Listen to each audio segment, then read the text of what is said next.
నరేంద్ర మోడీ ప్రధానమంత్రిగా 10 సంవత్సరాలు కల్వకుంట్ల చంద్రశేఖరరావు గారు ముఖ్యమంత్రిగా బాధ్యతలు చేపట్టి నిజామాబాద్ మున్సిపల్ కార్పొరేషన్లో కూడా 2 సార్లు టిఆర్ఎస్ పార్టీని ఇక్కడ గెలవడం జరిగింది. నిజంగానే సమస్యలను పరిష్కరించి ఉంటే నిజామాబాద్ జిల్లాలో నిజామాబాద్ నియోజకవర్గంలో నిజామాబాద్ మున్సిపల్ కార్పొరేషన్లో ఈ రోజు చెత్త కుప్పగా మారి మురికి కూపంగా మారుండే పరిస్థితులు కావు. ఈ 12 ఏళ్లలో బీజేపీ, ఈ 10 సంవత్సరాలలో టిఆర్ఎస్ ఏ ఒక్క సమస్యను పరిష్కరించకపోగా ఇక్కడ ఉన్న సమస్యలు మరింత జటిలమైనవి. అందుకే ఈనాడు నిజామాబాద్ జిల్లా ప్రజలకు నేను గుర్తు చేయదలుచుకున్నా. నిజామాబాద్ జిల్లా అంటే వ్యవసాయానికి మారు పేరు. అంకాపూర్ చికెన్ దేశంలోనికే ఒక ప్రఖ్యాతి గాంచింది. ఇవాళ పసుపు, నిజామాబాద్ పసుపు బంగారంతో పోటీ పడుతుంది.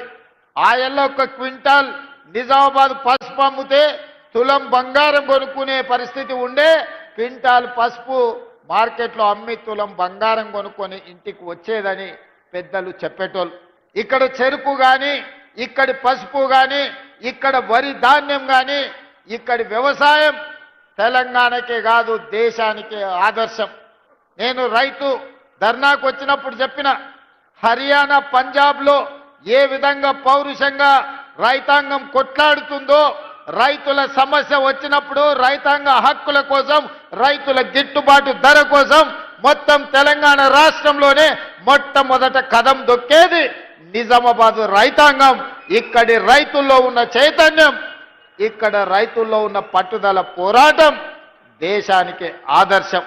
అందుకే ఈనాడు రైతాంగ పోరాట పటిమ ఉన్న, ఈ ప్రాంతంలో గొప్ప నాయకత్వం ఉన్న కాంగ్రెస్ పార్టీ ఈనాడు గెలవాల్సిన అవసరం ఉన్నది.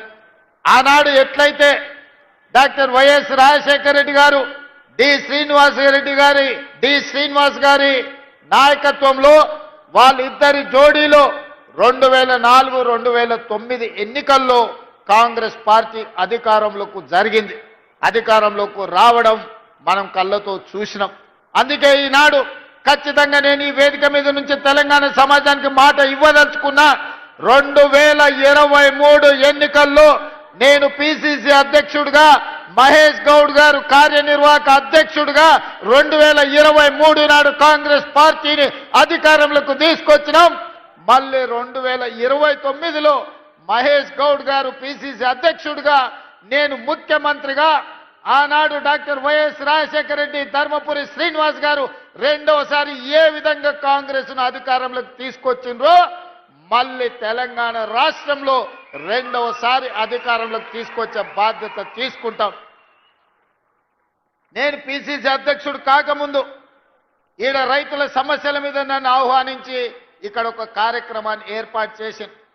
దారెంబట వేలాది మంది రోడ్ల మీదకి వచ్చి స్వాగతం పలుకుతే మధ్యాహ్నం 12కి రావాల్సిన నేను సాయంత్రం 5 గంటలకు సమావేశానికి వచ్చిన వేలాది మంది రైతులు ఆనాడు నిలబడి మీరందరూ ఆశీర్వదించారు కాబట్టి ఆ తర్వాత కాంగ్రెస్ పార్టీ అధ్యక్షుడిగా నాకు బాధ్యత ఇచ్చింది కాంగ్రెస్ పార్టీ.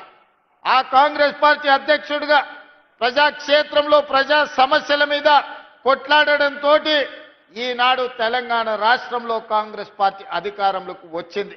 ఈరోజు మీరు ఆనాడు అండగా నిలబడబట్టి అధిష్టానం దృష్టిలో ఖచ్చితంగా రేవంత్ రెడ్డి గారి నాయకత్వంలో పార్టీకి ఫలితాలు ఉంటాయని ఒక నిర్ణయం తీసుకోవడానికి నిజామాబాదే వేదిక అయ్యింది, నిజామాబాద్ జిల్లానే కారణమైంది. అందుకే నా మనసులో ఎప్పుడు నిజామాబాద్ జిల్లాకు ప్రత్యేకమైన స్థానం ఉంటుంది. ఈ జిల్లాలో ప్రాజెక్టులను పూర్తి చేయడానికి, ఈ జిల్లాకు అదనంగా నిధులు మంజూరు చేయడానికి, ఈ జిల్లాకు రాజకీయ నేపథ్యం, రాజకీయంగా అవకాశాలు కల్పించడానికి నా సాయశక్తుల ప్రయత్నం చేస్తా. ఈ జిల్లా అభివృద్ధికి 100% సహకరిస్తా అని చెప్పి ఈ సందర్భంగా మిత్రులందరికీ తెలియజేస్తున్నా. మిత్రులారా, ఈనాడు కాంగ్రెస్ పార్టీ అధ్యక్షుడిగా మిత్రులు మహేష్ కుమార్ గౌడ్ గారు ఉన్నారు.